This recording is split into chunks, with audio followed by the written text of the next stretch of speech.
Hi team, Wayne here, talking about the adoption curve, and this is the second in the series, and hopefully if you're watching this you've also seen the introduction to the adoption curve where I explain largely what the adoption curve is all about and how I want you to be thinking about it.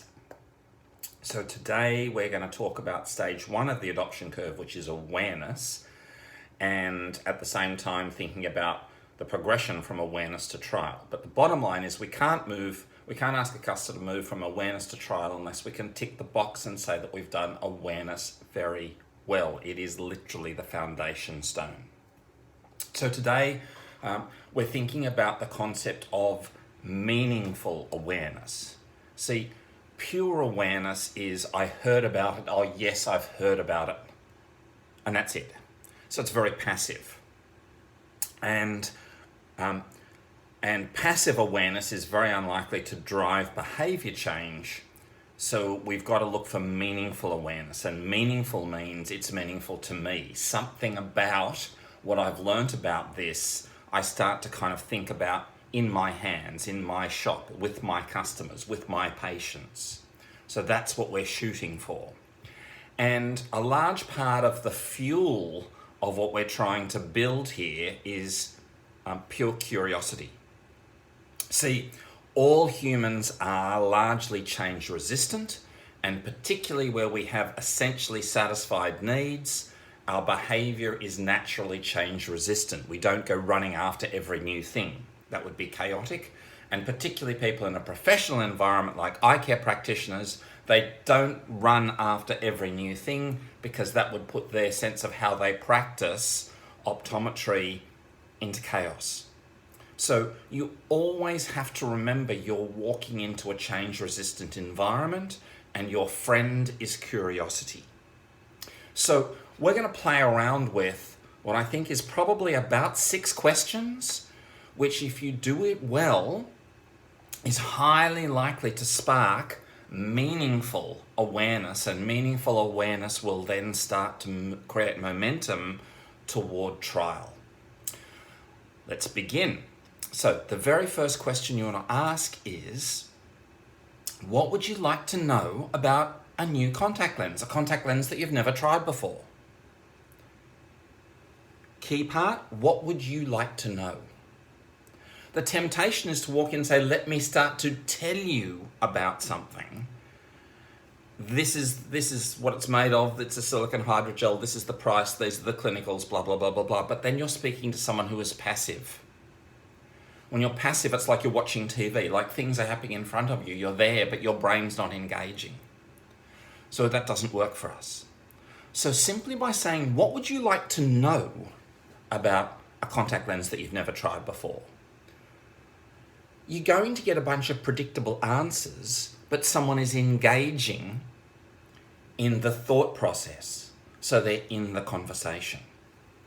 And they might say, well, I want to know about the material, and I want to know about, have you done any clinical trials? And I want to obviously know about the price and what deals you've got, and who knows what they're going to say.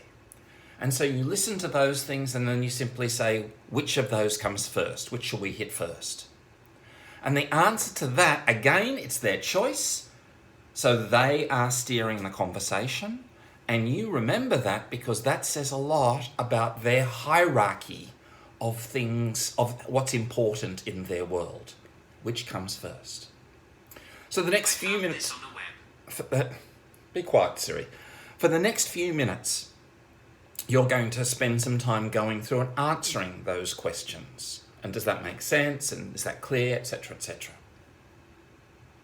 And that's the meat of the call. So that first chunk is laying your foundation. There's then 3 key zones of questions that you want to go into to work out where from here. Because remember, your goal isn't just to deliver news. Your goal is to spark curiosity and create personally meaningful awareness. So let's assume that we're talking about Clarity One Day here, just for the sake of dropping a lens name or a brand into the conversation. So the first question you want to ask once you've finished all of this is the stuff about this lens is, okay, given what you've heard about Clarity One Day today, what do you see as being its most important benefits?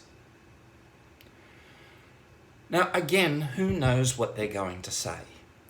But any of you who've ever studied anything to do with neuro-linguistic programming, you would understand that when someone thinks and says it's meaningful to them, when you just simply say and they listen, it's almost meaningless. So if you're seeking to provoke curiosity and you're seeking to provoke action against change resistance, you need them to be engaged and you need them to be owning the things they say. So when you say, what do you see about as being its most valuable benefits?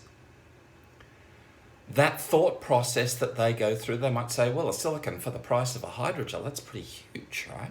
Yeah, it is. It's like it's never been done before. But who knows what it is they're going to say? And at a point, it doesn't matter. Your job is simply to validate that and again to remember it, because it's going to give you a huge amount of insight for however much time you're ever going to be talking to that customer about that brand.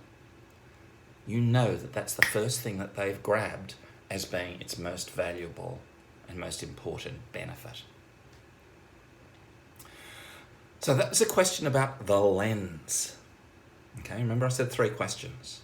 The lens, the next question is going to be about the wearers.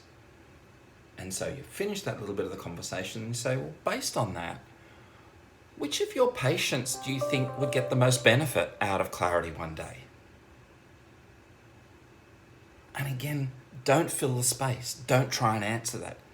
You know, the temptation is sometimes to say, don't you think this would be fantastic for this group of wearers or that group of wearers?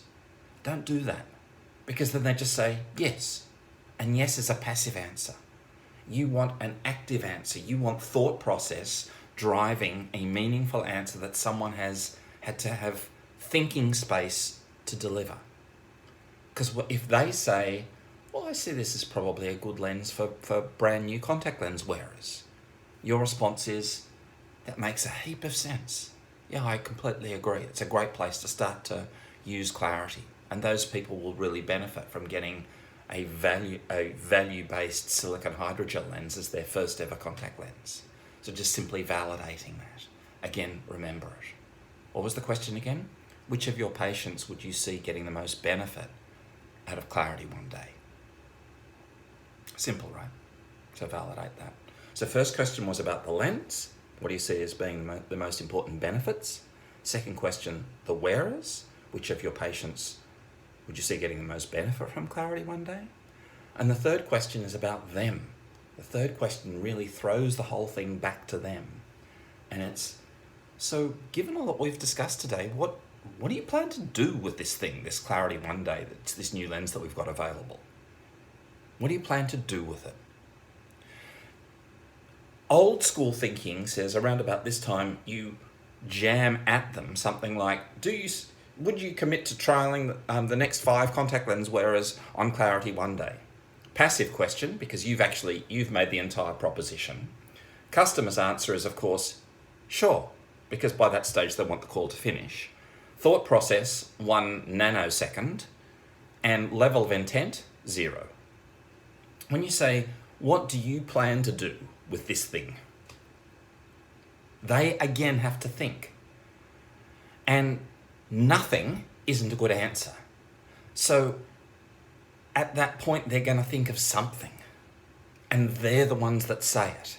So I could imagine trialing it with some new wearers, or I could imagine, if I've got some moist wearers or other hydrogel wearers who are having a bit of discomfort, or, looking for a first level upgrade, maybe using it there. Whatever they say, you validate. Yes, that sounds great. That's a great way to start using Clarity One Day. And of course, as soon as you get out of the call, you write it down so you're able to follow up on that conversation for next time. And then all you have to say back is, how can I help you make that happen? And they might say, I'm going to need some trial lenses, or can you leave me some resources, or can you let the people in the front know, or who knows what they're going to say. But again, whatever that is, that's you doing your job, helping them do the thing that they've said they want to do.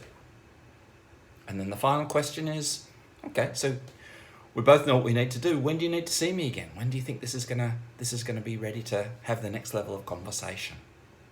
And they might say a week, a month, whatever it is. Again, that's when you most want to come back. So hopefully you've seen today that through what was actually just 6 questions, we can do more than just tell someone about a product. We can try and create meaningful awareness, sparking curiosity, and really putting the customer in the driver's seat. So who do we want to have this conversation with? 2 groups of people. One, the group of people who actually have never heard of this product, whatever it might be on the day. And second, the group of people who have heard about it because you've already done an awareness call, but for whom you can see after numerous additional calls, they're actually going nowhere. In which case, it may be time to go back to the beginning again and say, let's just pretend that we're starting all over again. Hope you find this helpful.